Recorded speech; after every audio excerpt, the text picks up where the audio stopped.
how to show or hide cover screen notification for Samsung Smart View Wallet case on Samsung S26 Ultra. Let's start the video. First of all, go to App Library. Here click on Settings app. Now in setting, scroll down and here showing you cover screen. Click on cover screen.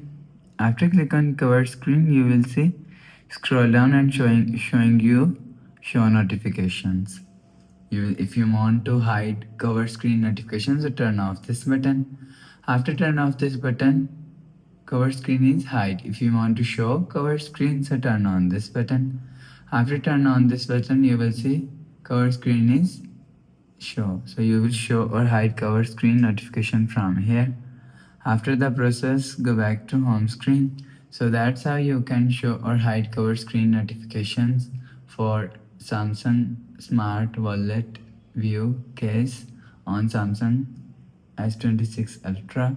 If you like the video, please subscribe. Thanks for watching.